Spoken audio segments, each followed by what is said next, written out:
Today's online safety video is going to be me reading The Cyber Spying Glass by A.M. Marcus, illustrated by Eliza Bindi. It was Christmas morning, and 8-year-old Eric was excited. He knew that this year he would be getting his big boy presents, no more teddy bears and wooden blocks. He looked over the pile of presents that were under the tree and noticed some with his name. When the family gathered around and sat down, he opened the gifts that were handed to him. As he opened each one, he felt a bit disappointed. He appreciated each thing he received, but he was hoping for something besides just clothes and some toys. Finally, only one thin present remained. It was from his parents. Eric opened it slowly, expecting maybe another disappointment. Instead, Eric found a sleek new tablet inside the box. He was so excited.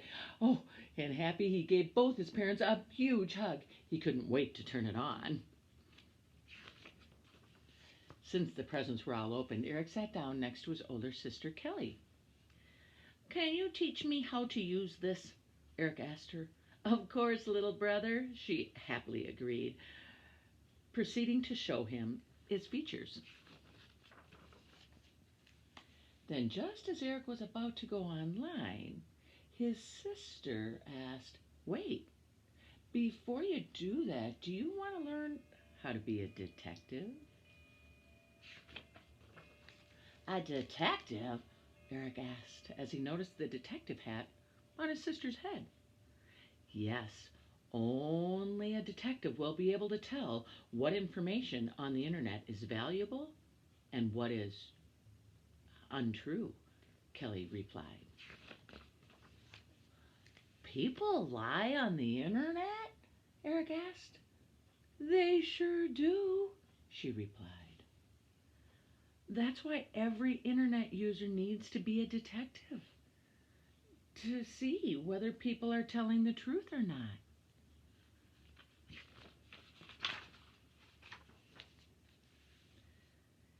As an internet user, you can't believe everything that people tell you, and you must be careful with who you talk to, Kelly explained.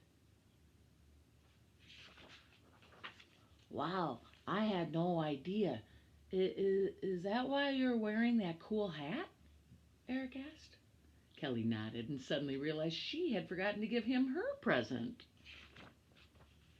The present was a Sherlock Holmes detective case with a hat just like Kelly's inside. He was so excited. "We're going to do some detective work," Kelly explained. Eric put on his hat, and they each took a magnifying glass. Kelly put Eric's tablet on the floor and held her magnifying glass near the screen. Eric did the same. Suddenly, there were letters and numbers flying everywhere. "We're inside the tablet," Eric declared. "That's right. Now let me take you to a chat room." As Eric looked up, a chat log came on and messages began appearing in front of him.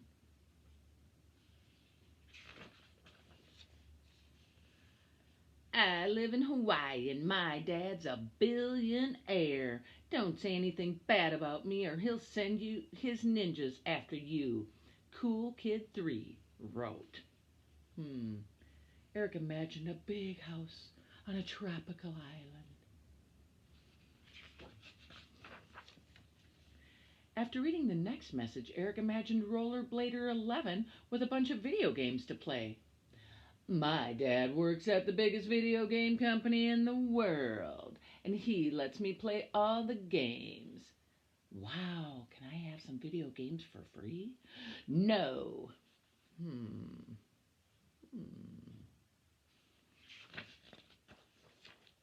They must have awesome parents," Eric told Kelly. "But how do we know that they're telling the truth about their dads?" Kelly nodded. "That's the point. Anyone can make make stuff up. Point that magnifying glass on their usernames and let's get a closer look. Some magic. Eric held his glass over the cool kid's username. He saw a boy in not very fancy clothes in a small, not very fancy room, and there was snow falling outside the window. He's not a billionaire, and that's not a fancy house in Hawaii, Eric thought. He then pointed the glass at Rollerblader 11's username. There were only a few video games on the shelf behind him. Kelly looked at Eric. See, they're not telling the truth. After reading the next chat message, they discovered with their magnifying glass that Elephant 23 was in fact a boy, not a girl. Are you a boy or a girl? A girl. Uh-oh, and that's who he really is. I'm 14 and I have big muscles, so don't mess with me. And the magnifying glass revealed that Bare Hands was not telling the truth either, with his claims of big muscles.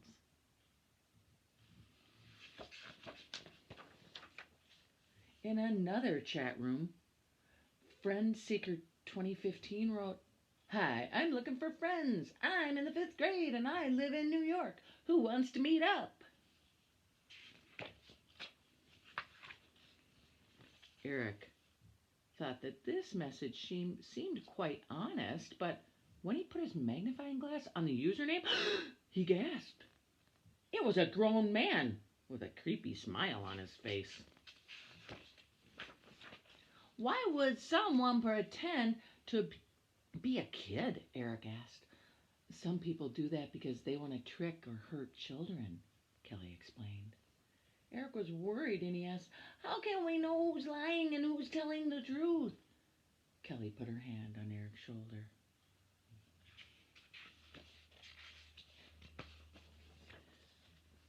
What kind of things are considered suspicious? Eric wanted to know. Well, Kelly replied, if someone asks you for personal information or wants to meet with you, or if you're asked to keep a secret or someone says something is a surprise, in that case, you should go get help from mom or dad. Also, the most important thing is to not give out private information to others, Kelly said. Well, what kind of stuff is too private to say? Eric asked. Well, you never want to give your address or your whole name or tell them where you go to school or what town you live in or even where you play, Kelly said. So I need to really pay attention to clues in order to stay safe on the internet. Is that right? Eric said. Yes, exactly, Kelly replied. Even if you only suspect that someone might be lying or might want to hurt you, it's important to get mom or dad involved or an adult you trust. Now let's take off our hats and go back home. Suddenly they were back in their living room with the tablet in Eric's hands. More magic. Have fun, but put on your detective hat every time you go online, Kelly told him. Eric hugged his sister in appreciation. He was so happy she had given him the tools to help him be safe on the internet.